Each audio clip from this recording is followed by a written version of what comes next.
Un saludo cordial para la audiencia del Diario Televisión. Hoy en nuestro programa de análisis nos acompaña César Castellanos, investigador, magíster en planificación de desarrollo regional, quien ahondará sobre el tema de la valorización catastral que se hizo el año pasado, que se hace todos los años, pero que se hizo el año pasado y que ha tenido un cierto impacto en el cobro del impuesto predial este año y ha desatado una cierta crisis social.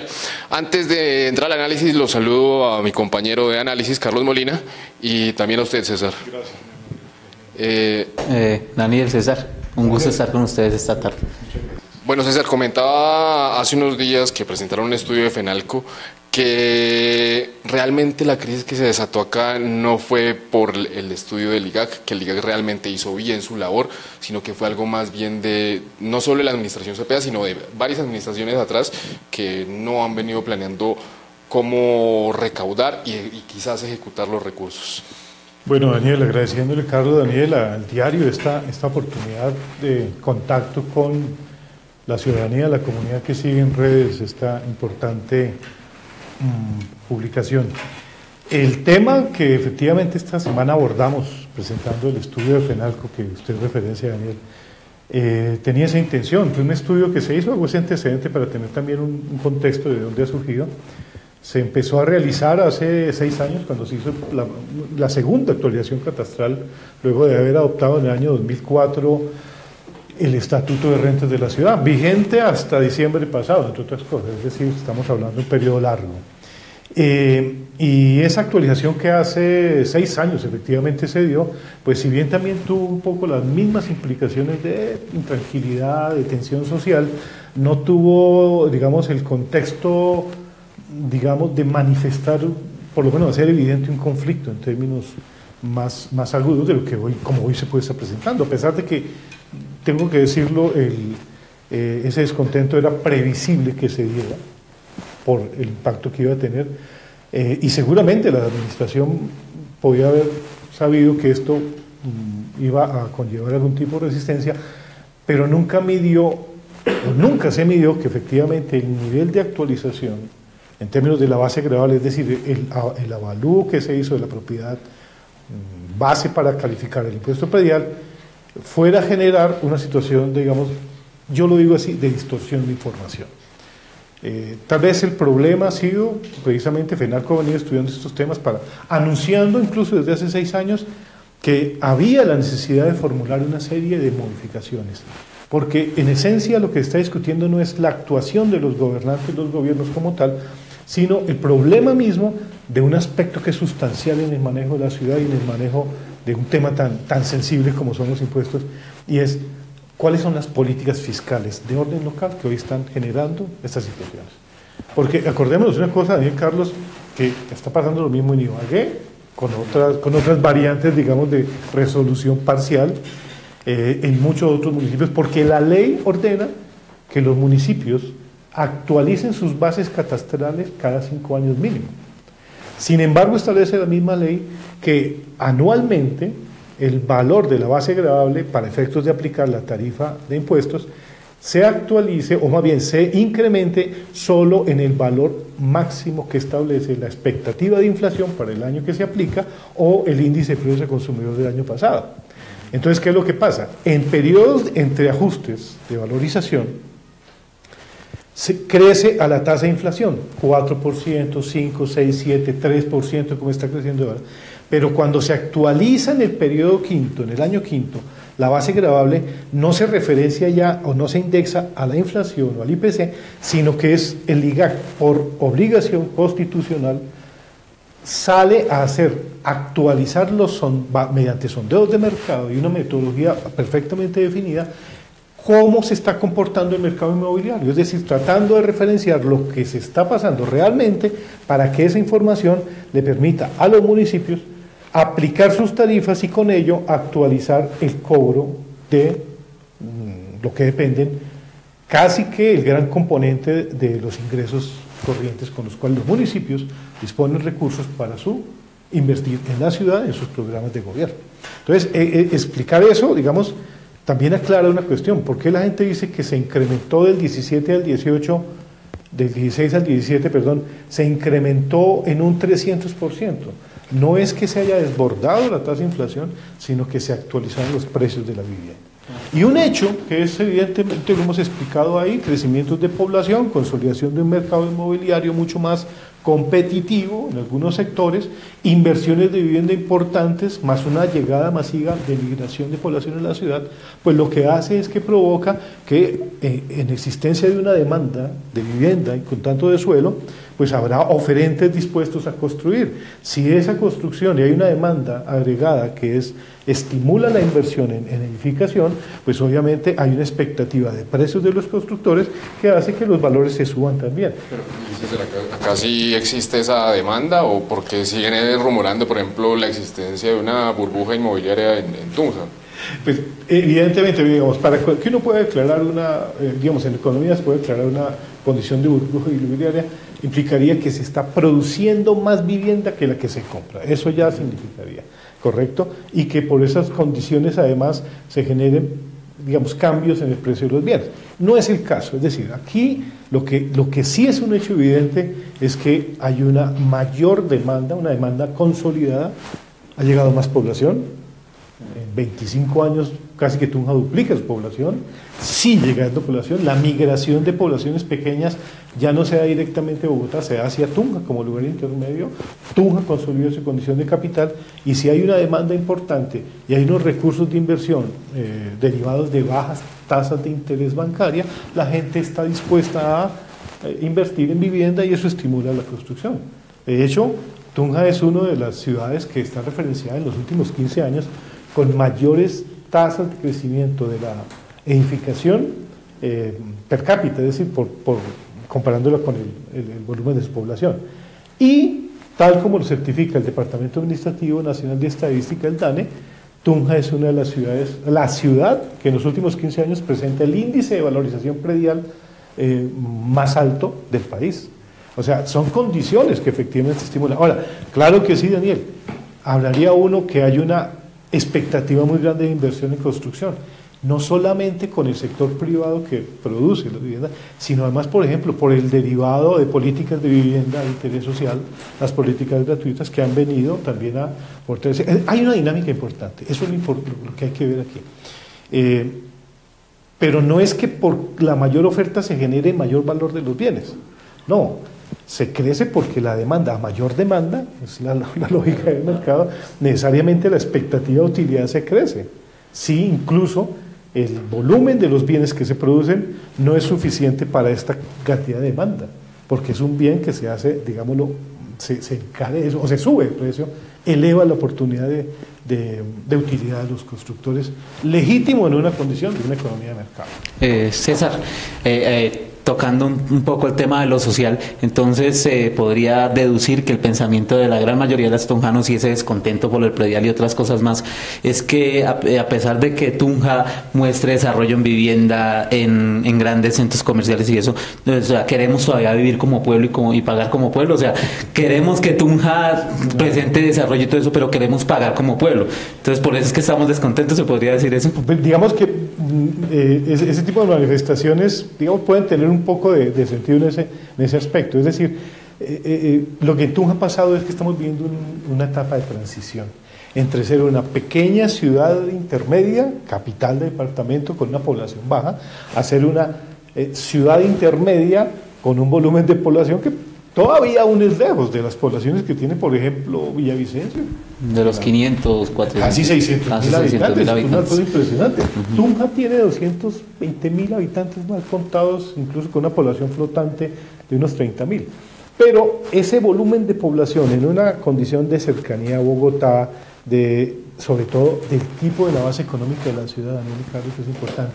El gran atractor que tiene Tunja no es que haya empleo por las industrias, porque aquí no hay un sector industrial consolidado, sino el carácter terciario de esa economía, que son el comercio, los servicios de gobierno, los servicios educativos, todo tipo de servicios financieros, que son esencialmente sectores de la economía que tienen pocas barreras para el vínculo de población en términos de educación.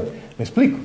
Usted habla de un centro comercial y el empleo que genera no es exigente en términos de preparación más allá de los cargos directivos, de coordinación, en cambio hacia una base que pueda tener, digamos, niveles de bachillerato, promedios ahí, ese tipo de actividades son atractivas.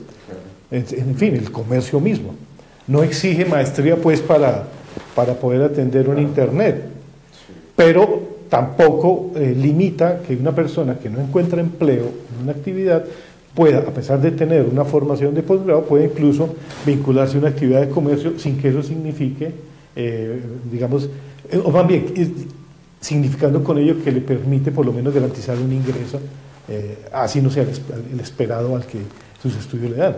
Es decir, hay condiciones de mercado, eso es lo importante de todo, pero lo que hemos dicho es, hay un rezago en términos, y esto está bien, de dos componentes. Las instituciones siguen operando en sus mecanismos.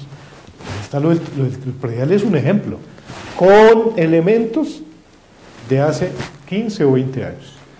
O sea, una estructura tributaria como la definió ese acuerdo del año 2004, que nunca se actualizaba año tras año simplemente porque obliga a modificar las tarifas, y no lo hacían, pero con concepciones de una economía de hace 14, 15 años.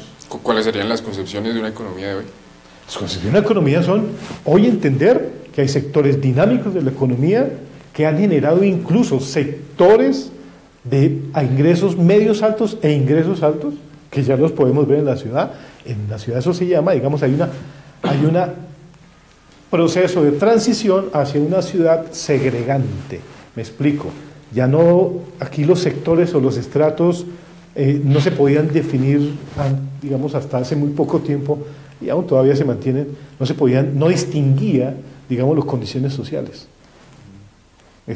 Una persona de altos ingresos podía perfectamente vivir en un barrio al lado del cual habían estratos de bajos ingresos. Sí, precisamente Tunja ha sido una ciudad de clase media, es clase media, todo el mundo es clase media. Y que ese era uno de los elementos más importantes de la calidad de vida de Tunja. Uno podía localizarse en cualquier lado, ¿cierto? Y sin ninguna restricción en términos del costo de vivir cerca al centro. Por ejemplo, estratos de ingresos medios bajos o bajos incluso, que viven aún todavía hoy a 3 cuadras de la Plaza de Bolívar. Las ciudades, cuando se vuelven más complejas y se empiezan a generar mayores niveles de ingresos, también empiezan a segregar población. Eso va a ser una tendencia hacia adelante, porque ya podemos ver segregaciones de estratos ricos, de ingresos altos, muy altos, los tenemos aquí al frente, ingresos medios altos también segregados, barrios, digamos, de clases medias altas, cercanos, zonas de unicentro, en fin, todo ese lado, barrios, clases medias, un poco en formación, y estratos de menos ingresos que se consolidan hacia el sur, hacia el occidente, hacia la zona, en fin, es decir, eso empieza a marcar. Entonces, ¿qué es lo que pasa? Y usted no puede seguir manejando una ciudad como si todo el mundo tuviera eso que estamos hablando aquí, la misma condición, ¿verdad? ¿Por qué? Porque el problema de aplicar las tarifas de los impuestos, en el caso del predial, es que usted terminaría haciendo algo que es una categoría en términos impositivos que se llama una tarifa proporcional, es decir, a todo el mundo por igual, como el IVA. Exactamente, que es diferente porque el consumo en ese caso no discrimina el ingreso que tenga, igual el producto es el mismo. Pero en el caso de la vivienda, ya no es lo mismo tener una casa que vale 800 millones de pesos o un apartamento de 300 millones de pesos a tener una casa que valga 60 millones de pesos. O sea, como quien dice, el impuesto debería cobrarse de acuerdo al estrato, básicamente. La capacidad de pago. Ese es como una universidad, por ejemplo, cuando cobra las matrículas. Exactamente. Y no es un factor, digamos, de exclusión de menores ingresos, sino es una situación que permite... De equidad. Exactamente. Es decir, en un principio clave, que es que quien más paga pueda aporte más al conjunto de la sociedad y que quien menos ingreso tiene, ¿sí?, aporte en proporción de lo que puede, es decir, de cada cual según sus capacidades, a cada cual según sus necesidades. Ese es un principio esencial de equidad de la sociedad. Y por eso cuando se habla de impuestos progresivos, tiene que ver con esa finalidad. Un impuesto es progresivo cuando las tarifas que se aplican hacen que se distribuya las mayores cargas en los que tienen mayor posibilidad y menores cargas en los que tienen. Lo contrario, que es un impuesto regresivo, es terminar aplicando tarifas bajas, muy bajas, que es lo que opera y lo que opera en muchos lados, Los consejos se reúnen y definen que no van a subir impuestos, que porque eso castigaría a los estratos de menores ingresos. No es cierto, lo contrario, lo que hacen es favorecer a que los que pudiendo pagar más, no están pagando. Entonces, el estudio de una tarifa no se puede hacer simplemente por intuición o por demagogia, sino que hoy tiene que ser basado en decisiones racionales y en condiciones de la proyección de los impactos que tiene sobre la economía, sobre la sociedad, sobre la población y sobre la producción. Porque también tengamos en cuenta una cosa, el impuesto no solamente es un mecanismo de captura, digamos, de ese tributo que tiene que aportar la sociedad, sino también es la disponibilidad de recursos con los cuales se alivian las condiciones, o se atienden las necesidades de la sociedad, se atienden las demandas de la economía, pero también se generan estímulos para que haya mayor producción y por ese medio la economía crezca. Entonces, la operación que se hace no puede ser, insisto, sentida sobre un criterio, sobre la falta y la ausencia de criterios. Lo que hemos dicho es, hay muchas variables que deben estar involucradas, dentro de esas, el estrato. 2. Es por lo menos, que es una figura un poco peligrosa manejarla así, pero el estrato, la capacidad de pago de las personas. 2, la localización. 3, las condiciones específicas que tiene que ver con la edad de la construcción. No es lo mismo aplicarle una tarifa para una vivienda que tiene 30 años, por el tipo de materiales, tecnología y lo que quiera, a una vivienda nueva. No tiene la misma tasa de valorización. Es decir, vuelve a una situación que requiere un manejo técnico, pero la decisión es esencialmente política, como lo hemos manifestado. Hablando del sector comercio, yo quería preguntarle, y de gente o de sectores que se ven favorecidos o desfavorecidos, cuando se aplica un incremento tan alto como se dio acá en Tunja, usted explicaba la vez pasada que, pues, que la población va creciendo y que asimismo va creciendo el comercio, entonces pues que se ve favorecido a medida que crezca. Pero cuando se aplica un impuesto tan alto, no se ve desfavorecido, por ejemplo, el sector que pues se ve reducida fuertemente la capacidad adquisitiva de las personas. Claro, claro. Pero miren esto, el efecto indirecto de una valorización, digamos, predial, que no debería ser significativa en una economía local, es que además entendamos algo, yo decía una cifra, casi que el 80, yo diría que un poquito más alto, del % de la actividad comercial se hace en arriendo de locales. Es decir, que un incremento en el valor del impuesto predial, el dueño del local necesariamente lo traslada al arriendo. Y por obvias razones, si el agente económico que desempeña la actividad de comercio ve que le suben el arriendo, tendrá que subirle también a los costos. O tratar de controlar, reduciendo sus costos, para mantenerse o moverse. Hay impactos. Lo normal es que le traslade el costo al usuario final, ¿no? Exactamente. El problema es que eso llega al usuario final. Es decir, eso va a terminar afectando el comportamiento de la economía. Sumemos otro factor, el impuesto de industria y comercio, también otro tema por estudiar, por el cual FENALCO está preocupado por eso, es que además el impuesto de industria y comercio empieza hoy casi a ser otro de los componentes claves de la carga que recibe, digamos, para el efecto de tributación. El tercero, que es otro de los ingresos, digamos, no tributarios, la gasolina, la sobretasa de la gasolina.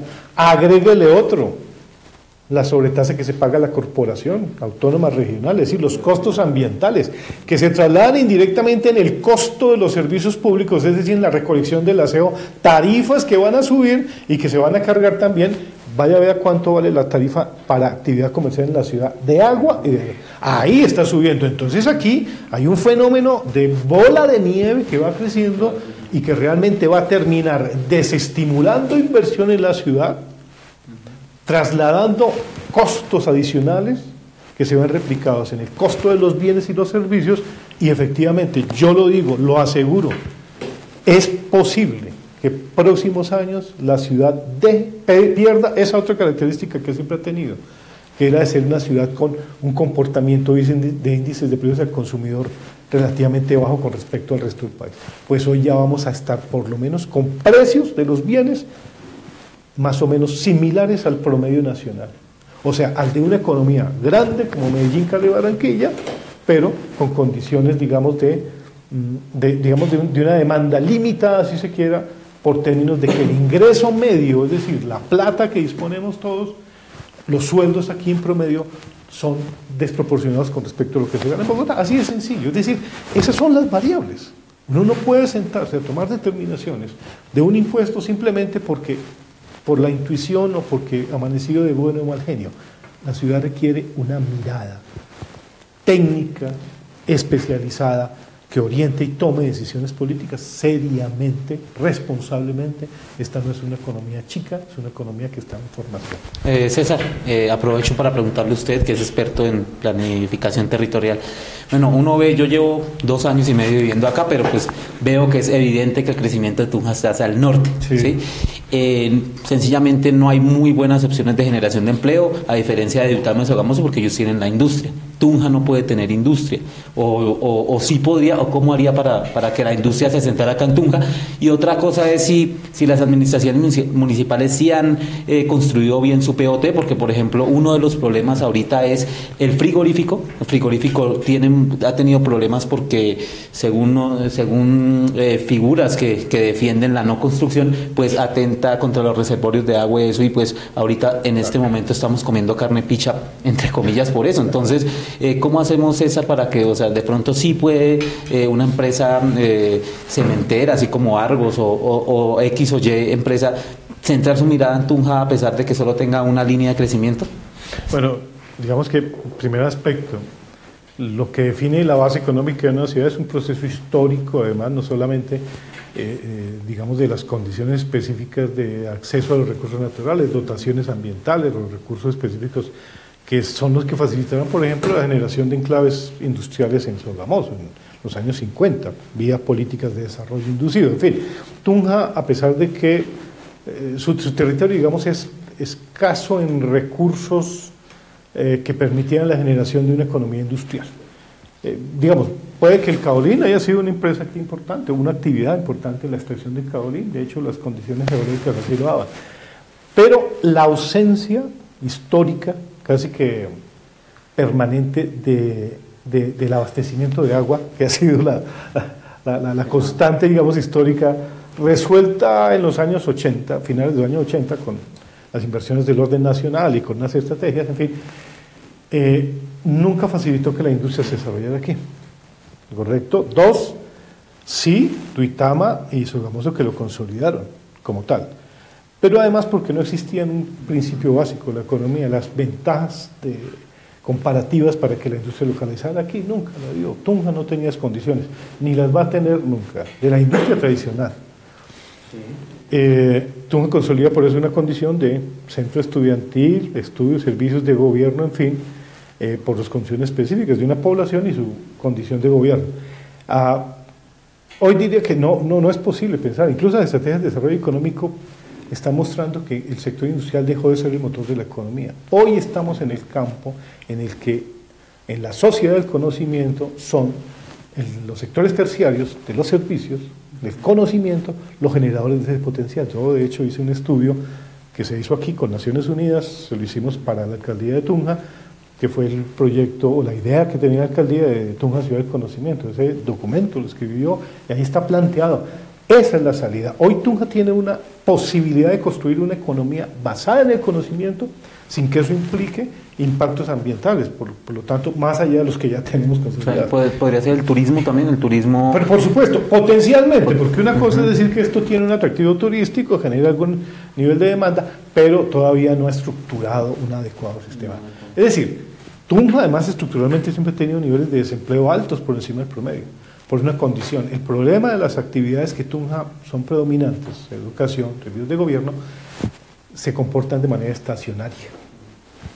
Es decir, hay periodos en los que no hay actividad educativa y eso significa que se elevan temporalmente los niveles de desempleo, subempleo, en fin. Es decir, es una economía, digamos así, que se mueve de alguna forma por ciclos económicos un poco vulnerables y frágiles a cualquier cambio, pero que ha asumido y ha encontrado que una manera de poder incluso garantizar una economía que sí se está garantizando aquí en la ciudad tiene que ver con lo que estamos hablando de la edificación. Es una economía rentística. Muchas de las inversiones que están dando no son para vivienda propia, sino para comprar vivienda para arrendar, porque el arriendo sí genera un mecanismo de captura de rentas. ¿Y esas rentas se quedan acá en Tunja o esas rentas son no necesariamente, ahí es donde está la cuestión.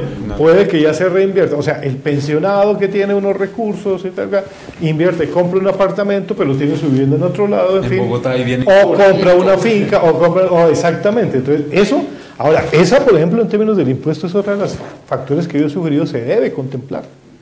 Históricamente, en el ejercicio de los tributos a nivel mundial, incluso medir cuánto es la renta real sería una forma más específica, no por el valor de la vivienda, sino del valor de la renta de esa vivienda. Ese es un principio. Claro, porque es un negocio realmente. Por supuesto, exactamente. Entonces, eso es por eso un proceso de modernización que requiere la ciudad.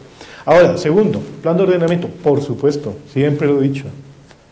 El instrumento, el plan de ordenamiento de Tunja, desde que se formuló en el año 2000, 2002, es un plan de ordenamiento hecho para una pequeña ciudad, poco compleja, y no aprovecha el potencial de los instrumentos que tiene la Ley 88 para la gestión del suelo. Y así se ha mantenido hasta acá. Y con unas distorsiones incluso generadas, por eso que constituiría un potencial, digamos, del desarrollo del turismo. Con unas distorsiones generadas, por ejemplo, por el famoso plan de protección del centro histórico, que ni protege ni desencadena el turismo ni genera nada. Lo único que ha generado es que el EVE genere tal nivel de restricciones que el valor del suelo en el centro se volvió imposible y empieza a desplazar grupos de población de ingresos medios, medios bajos, que ya no pueden sostener el ritmo de valorización de ahí. Pero incluso afecta a muchas inversiones que dependen de la explotación, por ejemplo, del patrimonio, y que se ven sobrecargadas de costos sin poderse movilizar adecuadamente. ¿Ok? Eso hay que revisarlo. Y el otro elemento, no se ha aplicado instrumentales de participación en la plusvalía.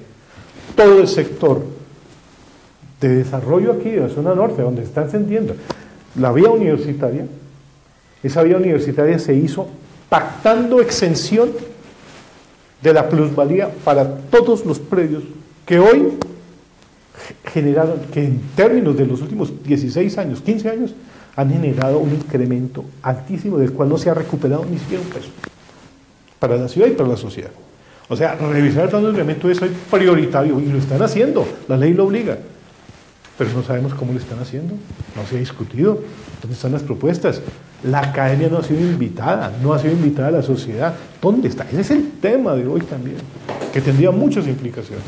Bueno, en cuanto a exenciones, también hablaba usted de que ese ha sido uno de los errores acá de las administraciones, que se han concedido exenciones a inversionistas que realmente no las necesitan y que realmente podrían estar tributando lo que la sociedad merece. En teoría, toda exención es simplemente una cuota que la entidad, digamos el Estado en este caso, castiga, deja de cobrar si ello está convalidado con una respuesta en términos, por ejemplo, de elevar la productividad o de generar empleo como tal. En Tunja esa figura se ha utilizado de manera absolutamente precaria. ¿Por qué? Porque se generan exenciones para actividades que ni siquiera, digámoslo así, que no logran tener el impacto en términos de empleo real de lo que pueda tener sobre eso. Es decir, lo que se cede por un lado se castiga por otro lado, lo tiene que asumir el Estado mismo, la sociedad realmente, no tanto el gobierno sino la sociedad. Y esas exenciones significan que el potencial de cobro, de recaudo que tiene una ciudad se está sencillamente trasladando y beneficiando hacia sectores que por solamente que se ven beneficiados es por la condición de la misma demanda que hay. Es decir, no es una buena política. Lo de las zonas francas en el país es un ejemplo de esas exenciones. Se hizo como parte de una política de atracción de inversión extranjera directa para que significara inversiones de multinacionales hacia el país y con ello se generaran incrementos en la productividad, tal cosa. Pues lo que ha pasado es que simplemente las exenciones que se deben mantener en un tiempo largo, ¿sí?, realmente no tienen el impacto proporcional a la exención de lo que genera sobre la sociedad. Pasa lo mismo con las exenciones. Incluso, voy a decirlo algo,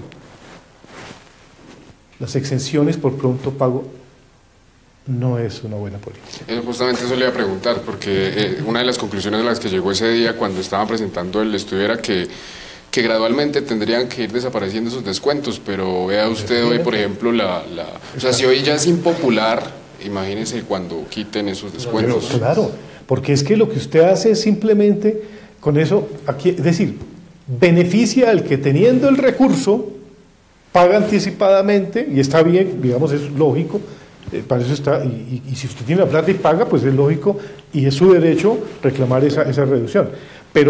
Pero castiga a los que de pronto, incluso con menor proporción de pago, no pueden garantizar el ingreso y tienen que aplazarse y terminan pagando moratorias altas en proporción de lo que deberían pagar. Esos impactos se ven socialmente reflejados. Es un factor de inequidad. O sea, toda exención es una inequidad potencial. O sea que se podría decir acá, que se me viene algo loco a la cabeza, decir yo no tengo plata pero quiero un iPhone y lo pago a 36 cuotas y pago más en intereses que lo que vale el celular. Es la misma cosa, claro, que no es lo mismo que si usted le dice, bueno, además el sistema comercial funciona así. No, y funciona igual, si usted lo paga de golpe, paga menos. Claro, paga menos. Exactamente, sí. Ese es el costo oportunidad del dinero, porque eso implica una financiación, ¿ok? ¿Sí? Si usted no lo paga, usted lo paga anticipadamente. Pero además, elimina una serie de recursos que sí se podían directamente vincular. Mire, el cálculo que ustedes vieron en la exposición decía lo siguiente: en los últimos periodos, analicemos el periodo 2012, 2013, 2018.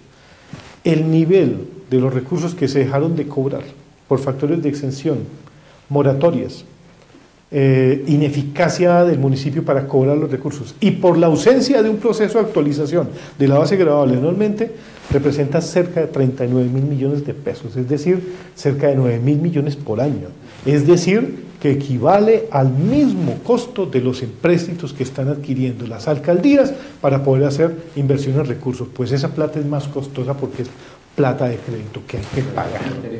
Y no paga la sociedad, no la paga el gobierno, no paga el Estado solamente, es la sociedad la que la paga.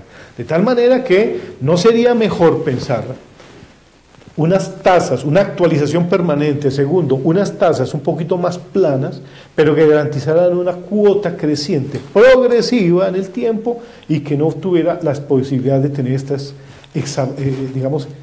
saltos extraordinarios al final que sí realmente desencadenan situaciones de... Bueno, César, para ir cerrando, contaba usted ese día que si el panorama hoy es preocupante, pues de cara de aquí a lo que se viene en adelante es un poco más. ¿Por qué? Sí. Mire, primero, el ciclo económico, a propósito de lo que hablamos en términos sectoriales.